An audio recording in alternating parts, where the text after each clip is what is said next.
Okay, I'm told the mics can be live. This is going to be a fun ride this morning. Very exciting. Because this is really like something, and I know that it isn't what it is, but it's almost like something out of one of those sci-fi movies where the computers take over. Because that's really what happens. And if I can just explain a little bit of what's going on. Every once in a while, I'm checking to see that I'm okay now. Every once in a while, the computer feeds our transmitter, and so do we. The pioneers work together to I don't know why this is happening. All right, it's stopped. Okay, so that was just us, I think. Anyway, so what ends up happening is when, for instance, Glenn Beck is on ranting about Donald Trump all morning, when Rush is on, et cetera, the computers tied to Fox News or any of the syndication companies that feed Rush and what have you, they take over and automatically feed the transmitter, and that's done out of New York or wherever they're doing wherever it's originating from. So what is going on here this morning is the computers are just taking over when they're not supposed to, and we're on the air and the computer is running. So it's really crazy. And we have no way of stopping it. There's no button to turn it off without shutting everything down. And that would take us off the air completely. So I think they're trying to work on it, and Manaski's working with people in New York.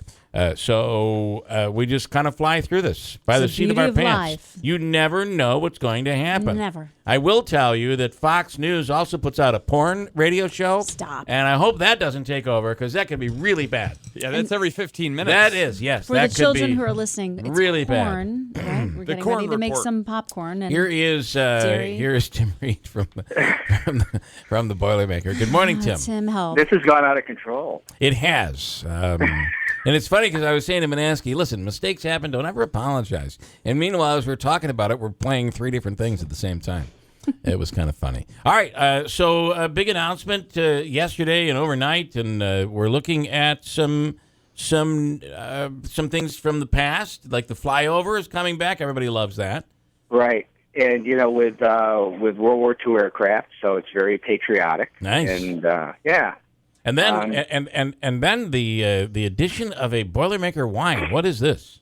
Absolutely. So the Mohawk Valley Winery came to us about the idea of having a collaboration. They're down on Varick Street, so they're our neighbors. And so it's going to be a New York State Riesling, although, I don't think Jim Zecca could eat it with his Trump steak because I think it's a white rather than a red. But a portion of the proceeds for the sale of it are going to go back to the Boilermaker to support health and wellness.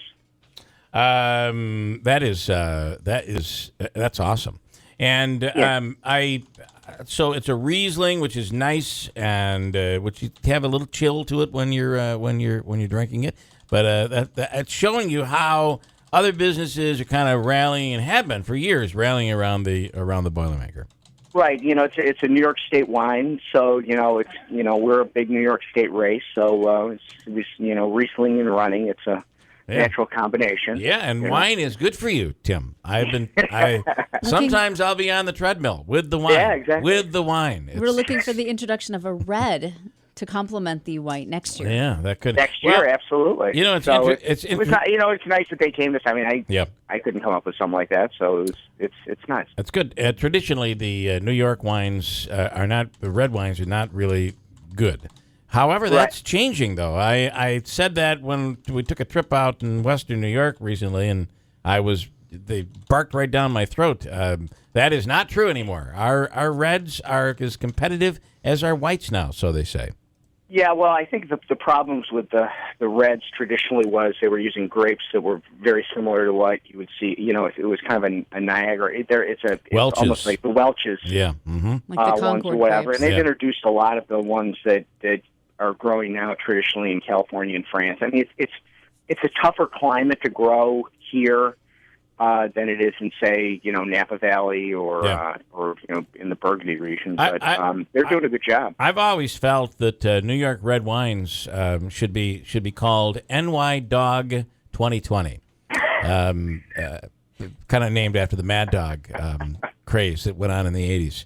It was something that's a wonderful wine. But it's changed. The wines are very competitive. The red wines are very competitive, but the whites have traditionally really been award-winning, and that's pretty awesome. So, all right, anything else coming out of the announcement? I mean, we're getting close here. People are out and it's running. We're just a little bit over 50 days at this point in time, so it's going to happen very, very quickly. And this will be your first race with your offices and your headquarters right down there at the finish line. And what does that mean?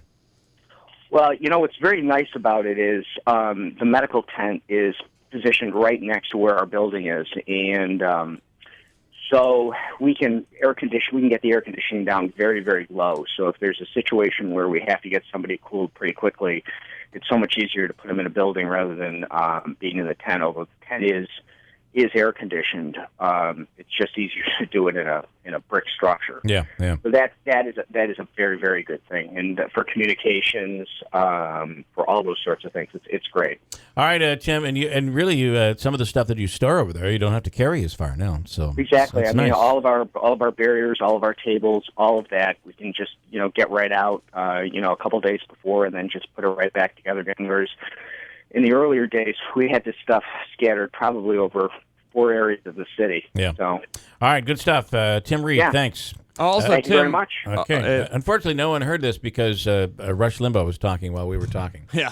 That's not true. I think we were okay there. Also, we're pretty excited. I'm pretty excited to hear about this. The World War II era planes coming back over the party. Yeah, well, we could go over that again if you'd like, Tim. Yeah, there's a 5,000 P-51 Mustangs, which was the most famous World War II fighter in the U.S. At that time, there's only 173 left that are airworthy. Wow, that's really cool. And they flew over the Boilermaker last year. Yes, they did. Yeah. And that pilot, he's probably one of only 2 or 3 in the world that can actually train somebody how to fly this thing.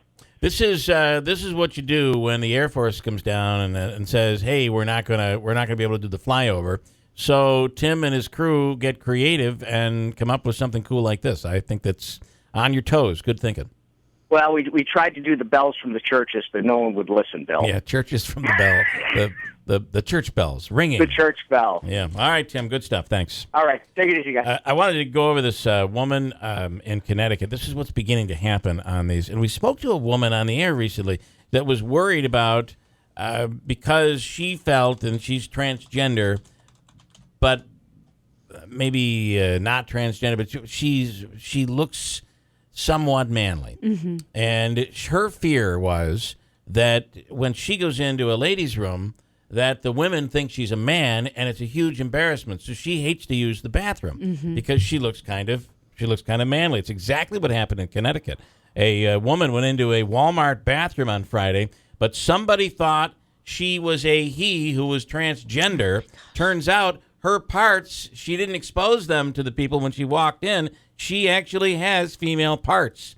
And she came home and went on to a rant on Facebook. This is unbelievable. She said, "You are not supposed to be here. You need to leave." Can you believe that?